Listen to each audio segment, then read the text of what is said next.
Zat gizi adalah zat kimia yang dapat digunakan oleh organisme untuk mempertahankan kegiatan metabolisme tubuhnya. Suatu zat gizi sangat penting untuk organisme dalam kelangsungan siklus hidup dan terlibat dalam fungsi organisme.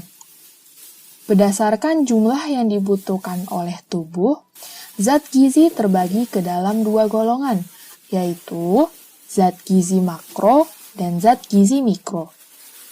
Zat gizi makro merupakan zat gizi yang dibutuhkan tubuh dalam jumlah banyak serta memberi energi pada tubuh seperti karbohidrat, protein, dan lemak. Sedangkan zat gizi mikro merupakan zat gizi yang dibutuhkan tubuh dalam jumlah sedikit seperti vitamin dan mineral. Di video kali ini, kami akan menjelaskan terkait zat gizi mikromineral. Mineral bersifat esensial karena merupakan unsur anorganik yang memiliki fungsi fisiologis dan tidak dapat dikonversikan dari zat gizi lain, sehingga harus selalu tersedia dalam makanan yang dikonsumsi. Berdasarkan jenisnya, mineral dibedakan menjadi 2, yaitu mineral organik dan mineral anorganik. Mineral organik merupakan mineral yang dibutuhkan serta berguna bagi tubuh kita yang dapat kita peroleh melalui makanan yang kita konsumsi setiap hari, seperti nasi, ayam, ikan, telur, sayur-sayuran, serta buah-buahan atau vitamin tambahan lainnya. Sedangkan mineral anorganik yaitu mineral yang tidak dibutuhkan serta tidak berguna bagi tubuh kita.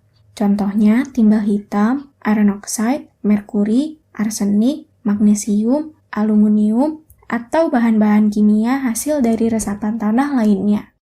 Berdasarkan kebutuhan dan ketersediaan di dalam tubuh, mineral dikelompokkan menjadi mineral makro dan mineral mikro. Mineral makro yaitu mineral yang dibutuhkan tubuh dalam jumlah lebih dari 100 mg per hari. Mineral makro terdiri dari kalsium, fosfor, sulfur, dan magnesium. Sedangkan mineral mikro adalah mineral yang dibutuhkan tubuh dalam jumlah kurang dari 100 mg per hari. Mineral mikro terdiri dari zat besi, seng, dan iodium.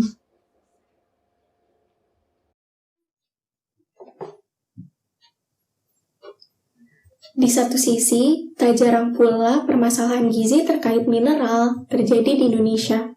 Konsumsi mineral mikro yang seringkali disepelekan dapat menimbulkan berbagai masalah.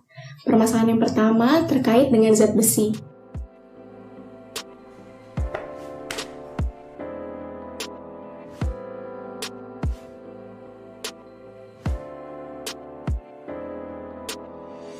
Zat besi harus diperoleh dari luar tubuh berupa makanan atau suplemen. Sebagian terbesar dari zat besi disimpan di hati dan dikirimkan ke sel darah merah melalui sumsum tulang belakang sebelum akhirnya dikirimkan ke darah. Di dalam darah, hemoglobin bertahan hidup selama 3-4 bulan. Sesudah itu mati. Oleh jaringan limpa dan hati, bagian-bagian yang mati dibuang dan zat besinya disimpan, serta akan didaur ulang ke limpa untuk dijadikan hemoglobin baru dan seterusnya. Hati adalah tempat cadangan utama zat besi. Apabila terjadi kekurangan oleh karena berbagai hal, cadangan zat besi dalam hati dikeluarkan mengisi kekurangan tersebut. Keadaannya menjadi gawat apabila cadangan zat besi dalam hati menipis. Kasus atau permasalahan terkait zat gizi besi diantaranya adalah kejadian iodefisiensi atau yang biasa disebut dengan kurang gizi besi dan nutritional anemia atau yang bisa disebut dengan anemi gizi besi. Seseorang dapat menderita kurang gizi besi saja, juga dapat menderita kurang gizi besi sekaligus dengan anemi gizi besi. Orang dikatakan kurang gizi besi saja apabila cadangan besinya di dalam hati menurun, tetapi belum ada tahap parah dan jumlah hemoglobinnya masih normal. Apabila seseorang menderita kurang gizi besi dan juga anemi gizi besi, berarti orang ini sudah menderita anemia, seperti kasus tertera. Anemia merupakan kondisi di mana tubuh tidak mempunyai cukup zat besi untuk membentuk hemoglobin yang diperlukan dalam sel-sel darah yang baru, di mana hal ini juga menyebabkan kurangnya sel darah merah yang sehat untuk membawa oksigen ke dalam jaringan tubuh. Defisiensi besi dapat disebabkan oleh beberapa faktor, diantaranya ketidakseimbangan kebutuhan zat besi tubuh dibandingkan dengan jumlah asupan makanan yang mengandung zat besi, ketersediaan zat besi di dalam diet tidak mencukupi kebutuhan individu, menderita infeksi kronis, pendarahan kronis seperti cacingan, faktor demografi dan sosial seperti halnya daerah pesisir. Masyarakatnya jarang mengkonsumsi buah dan sayur karena tingkat konsumsi makanan yang paling banyak didapat dari ikan segar dan makanan laut lain. Lalu disebabkan oleh zat penghambat absorb zat besi seperti tanin dalam teh dan kopi, fosfitin, pitat, fosfat, kalsium, dan serat dalam bahan makanan. Kekurangan zat besi umumnya sering menyerang ibu hamil. Hal-hal yang menyebabkan ibu hamil kekurangan zat besi adalah: yang pertama, kurangnya asupan zat besi di tiap trimester kehamilan. Yang kedua, kurangnya pengetahuan ibu hamil mengenai pentingnya mengkonsumsi makanan yang kaya zat besi. Yang ketiga adalah tidak teraturnya ibu hamil dalam mengkonsumsi tablet FA. Serta yang terakhir adalah dipengaruhi oleh paritas, di mana semakin besar resiko kehilangan darah dan berdampak pada penurunan kadar Hb. Setiap kali wanita melahirkan, jumlah zat besi yang hilang diperkirakan sebesar 250 mg. Untuk dampaknya sendiri dapat dibedakan oleh masing-masing kelompok usia dan kondisi seseorang. Bagi bayi dan anak berusia 0-9 tahun, dampak yang akan dialami adalah gangguan perkembangan motorik dan koordinasi, gangguan perkembangan dan kemampuan belajar, serta gangguan pada psikologis dan perilaku. Bagi remaja berusia 10-19 tahun, dampak yang dialami adalah gangguan kemampuan belajar serta dampak negatif terhadap sistem pertahanan tubuh dalam melawan penyakit infeksi. Bagi orang dewasa pria dan wanita, dampak yang akan dialami adalah penurunan kerja fisik dan pendapatan, serta penurunan daya tahan terhadap keletihan. Bagi wanita hamil, dampak yang akan dialami adalah peningkatan angka kesakitan dan kematian ibu, peningkatan angka kesakitan dan kematian janin, serta peningkatan resiko janin dengan berat badan lahir rendah. Untuk permasalahan zat gizi mikromineral selanjutnya adalah yang berkaitan dengan zat seng atau zinc. Seng umumnya ada di dalam otak, di mana seng mengikat protein. Sumber seng dalam makanan adalah tiram dan kerang-kerangan lainnya, ikan, hati, daging, unggas, telur, susu, keju, dan kacang-kacangan. Jadi, seng terkandung secara luas dalam banyak bahan makanan. Konsentrasi seng terbentang mulai dari 0,02 mg per 100 gram untuk putih telur hingga 1 mg per 100 gram daging ayam sampai dengan 75 mg per 100 gram tiram. Sereal relatif kaya akan seng, namun sebagian besar seng terkandung pada bagian kulit dan hampir 80% dari total kandungan seng akan hilang selama proses penggilingan. Kasus atau permasalahan terkait zat gizi seng adalah kejadian kekurangan zat seng, seperti kasus tertera.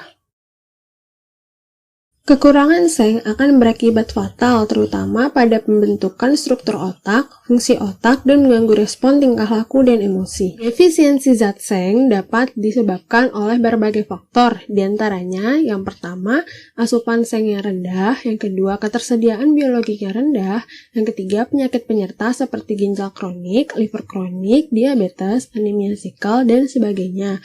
Yang keempat, sulitnya memenuhi kebutuhan seng yang didapatkan ibu menyusui ketika masa transisi dari air susu ke makanan padat. Dampak dari defisiensi zat seng diantaranya seperti yang pertama diare, yang kedua kelainan fungsi organ atau kecacatan ringan sampai berat jika kekurangan seng terjadi pada tahap pembentukan dan pematangan organ tubuh janin, yang ketiga kesulitan mengingat karena hambatan perkembangan sel saraf dan otak janin, yang keempat kelainan sistem imun. Defisiensi seng dapat menghambat pembelahan sel, pertumbuhan, dan perbaikan jaringan. Sel umumnya ada di dalam otak, di mana seng mengikat protein. Kekurangan seng akan berakibat fatal, terutama pada pembentukan struktur otak, fungsi otak, dan mengganggu respon tingkah laku dan emosi. Selain itu, pada ibu hamil, kurangnya asupan zat seng pada saat kehamilan dapat menyebabkan penurunan nafsu makan ibu, gangguan penyembuhan luka, terhambatnya pertumbuhan janin, dan kretinisme pada bayi. Kekurangan seng juga dapat meningkatkan risiko komplikasi maternal seperti hipertensi, preeklamsia, pendarahan infartum, infeksi, persalinan lama, kelahiran prematur, kelainan kongenital, pertumbuhan janin terhambat, dan BBLR. Untuk permasalahan zat gizi mikromineral selanjutnya adalah yang berkaitan dengan yodium. Yodium adalah mineral yang ditemukan dalam beberapa makanan. Tubuh manusia membutuhkan yodium untuk membuat hormon tiroid. Hormon-hormon ini mengendalikan metabolisme tubuh dan memiliki banyak fungsi penting lainnya. Kasus atau permasalahan terkait zat gizi iodium adalah gangguan akibat kekurangan iodium atau biasa disebut GAKI. Seperti pada kasus berikut. Gangguan akibat kekurangan iodium atau GAKI adalah sekumpulan gejala atau kelainan yang timbul akibat tubuh kekurangan iodium secara terus-menerus dalam jangka waktu yang lama, yang mana berdampak pada pertumbuhan dan perkembangan. Gangguan akibat kekurangan iodium dapat disebabkan oleh beberapa faktor. Di antaranya, yang pertama, tidak mengonsumsi garam beriodium. Yang kedua, faktor geografis dan non-geografis. Dan yang ketiga, mengonsumsi pangan yang mengandung zat goitergonik. Untuk dampaknya berbeda pada masing-masing tahap pertumbuhan. Pada janin, kekurangan iodium dapat mengakibatkan besarnya angka kejadian lahir mati, abortus, dan cacat bawaan. Pada bayi yang baru lahir, dampak yang dapat terjadi adalah retardasi perkembangan fisik dan mental yang mana risiko kelainan mental sangatlah tinggi. Sedangkan pada anak-anak, dampak yang dapat terjadi seperti terjadinya goiter, pembesaran kelenjar gondok, penurunan kemampuan dan IQ prestasi anak, serta lesu dan lemas dalam menjalani aktivitas sehari-hari. Dapat kita ketahui bahwa begitu banyak permasalahan yang dapat ditimbulkan jika kita menyepelekan kebutuhan zat gizi mikronutrien. Maka dari itu, penting bagi kita untuk menjaga asupan zat gizi mikronutrien. Nah, berikut ini merupakan beberapa langkah yang dapat digunakan untuk pencegahan dan penanggulangan zat gizi mikronutrien di dalam tubuh. Yang pertama adalah dengan menerapkan program fortifikasi bahan pangan. Fortifikasi pangan merupakan salah satu strategi utama yang dapat dilakukan untuk meningkatkan status mikronutrien pangan.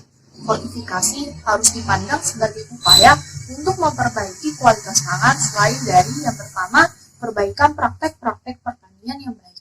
Yang kedua, perbaikan pengolahan dan penyimpanan pangan. Dan yang ketiga, memperbaiki pendidikan konsumen untuk mengadopsi praktek-praktek penyediaan pangan yang baik. Yang kedua, yaitu dengan melakukan peningkatan konsumsi makanan yang kaya akan zat gizi mineral. Lalu yang ketiga adalah dengan melakukan penyembuhan gizi terkait bahan pangan yang kaya akan zat gizi mineral. Dan keempat, pencegahan dapat dilakukan dengan melalui usaha perbaikan gizi keluarga, di mana kegiatan UPGK ini diantaranya adalah terdiri dari penimbangan anak balita secara teratur, penyuluhan gizi, pemberian paket pertolongan gizi, pemberian makanan tambahan, dan pemanfaatan tanaman perkarangan. Lalu selanjutnya pencegahan dapat dilakukan melalui intervensi berbasis bahan pangan, yaitu seperti program iodisasi garam atau mengonsumsi makanan yang mengandung garam untuk melengkapi kebutuhan yodium. Mengonsumsi zat hem seperti yang terdapat dalam daging, unggas, dan ikan atau zat besi bukan hem seperti yang terdapat dalam telur, beras, dan sereal untuk melengkapi kebutuhan zat besi. Serta mengonsumsi daging merah, ikan, hati, daging unggas, telur, keju, susu, kacang-kacangan, tiram, dan kerang-kerangan untuk melengkapi kebutuhan dan terakhir, pencegahan dapat dilakukan melalui intervensi non-pangan seperti suntikan lipiodol, suplemen kapsul yodium, dan memasukkan zat yodium dalam air minum guna melengkapi kebutuhan yodium, fortifikasi seng guna melengkapi kebutuhan seng, serta mengonsumsi suplementasi atau tablet tambah darah guna melengkapi kebutuhan zat besi. Masalah defisiensi mineral yang terjadi pada ibu hamil masih hanya terjadi di Indonesia dan perlu diatasi sesegera mungkin. Kesehatan adalah hal yang utama dalam hidup kita. Mahatma Gandhi berkata, kesehatan merupakan harta sejati yang tidak bisa dibandingkan dengan emas dan perak.